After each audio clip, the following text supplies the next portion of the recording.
Selamat pagi Bapak Ibu dan Saudara yang terkasih di dalam Tuhan Yesus. Berjumpa kembali di dalam renungan sapaan iman pagi hari ini.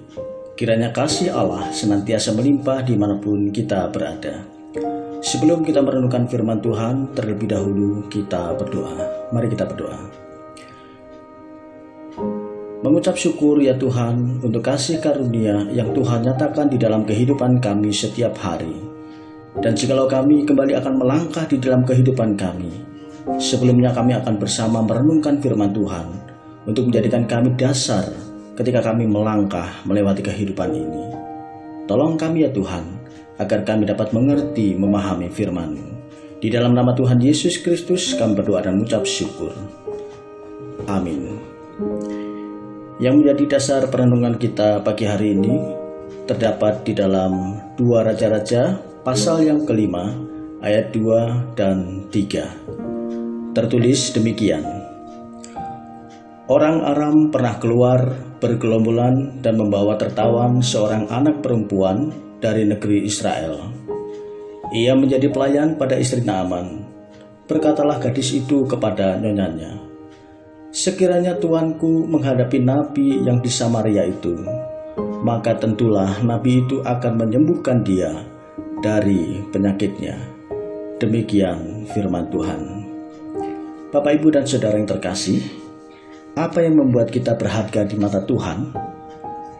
Kekayaankah? Kepandaiankah? Ketampanankah? Atau yang lain? Di dalam bacaan pagi hari ini bercerita seorang anak perempuan yang masih kecil, yang bukan siapa-siapa, mampu mengubahkan kehidupan seorang panglima perang. Ya, dia hanyalah seorang anak kecil. Bahkan tadinya dia adalah tawanan yang kemudian menjadi pelayan Nyonya Naaman. Anak kecil, perempuan, tawanan, dan pelayan, lengkap sudah status rendah yang dimilikinya. Tetapi Bapak, Ibu, dan Saudara, anak kecil ini mampu mempengaruhi kehidupan seorang panglima tentara Aram yang bernama Naaman. Bermula dari berita gadis kecil itu kepada Nyonya Naaman tentang solusi atas penyakit kusta yang diderita Naaman, gadis kecil itu berperan penting bagi mujizat yang dialami oleh Naaman. Lalu apa yang membuat gadis kecil yang tidak disebutkan namanya ini punya peran penting? Tidak lain, hidupnya diisi dengan berita kepastian kesembuhan dari Tuhan. Kepastian hanya ada di dalam Tuhan yang dikenal oleh gadis kecil ini. Sekecil apapun kita, serendah apapun status, tingkat ekonomi, tingkat pendidikan kita akan lebih besar dari panglima maupun raja, asalkan kita memiliki berita kepastian tentang kuasa Tuhan. Saat ini Bapak, Ibu, dan Saudara, mungkin kita tampak kecil dan bukan siapa-siapa di mata dunia, tetapi kita bisa seperti gadis pelayan yang begitu berharga di mata panglima maupun raja. Gadis pelayan itu di dalam keadaan sehat dan tidak memerlukan mujizat kesembuhan. Demikian pula kita. Saat ini mungkin kita belum mengalami pemulihan dan mujizat untuk diri kita, tetapi kita bisa berperan di dalam pemulihan atau mujizat yang dialami oleh orang lain. Kita bisa berperan bila perkataan kita ada berita tentang Yesus yang menjadi berkat bagi orang lain. Pada akhirnya Naaman bertemu dengan Elisa dan disembuhkan oleh Tuhan. Gadis kecil itu berperan dalam mengabarkan berita kepastian tentang kuasa Tuhan. Walau kecil, tetapi perannya tidak kecil.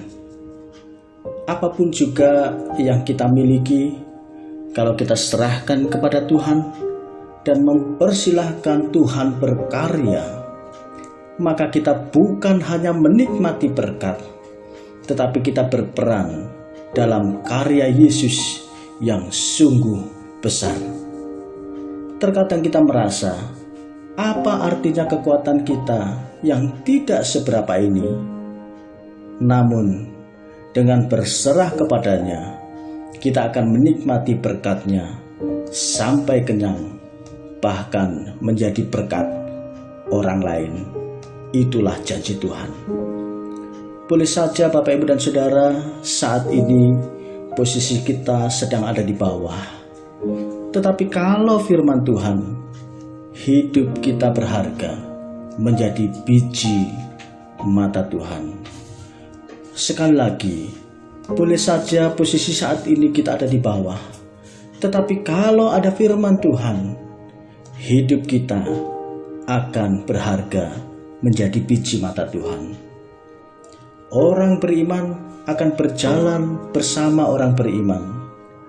Maka yang hampir mati bisa sembuh kembali. Bila kita di dalam gereja bersatu di dalam iman, maka pemulihan Tuhan pasti terjadi.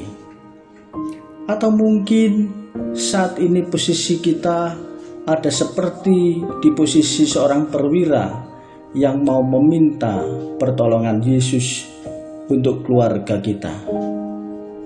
Semua dapat dipulihkan oleh Tuhan kalau keluarga kita sehati di dalam iman dan semua anggota keluarga punya peran penting. Bapak, Ibu, dan Saudara yang terkasih di dalam Tuhan Yesus, mari kita bersandar kepadanya, menyerahkan segalanya kepada Yesus, maka hidup kita ada di dalam anugerah berkat Tuhan dan menjadi saluran berkat Tuhan. Walaupun di mata dunia kecil, namun kita berharga di hadapan Tuhan. Selamat berkarya, selamat menjadi saluran berkat Tuhan, dan Tuhan Yesus memberkati kita.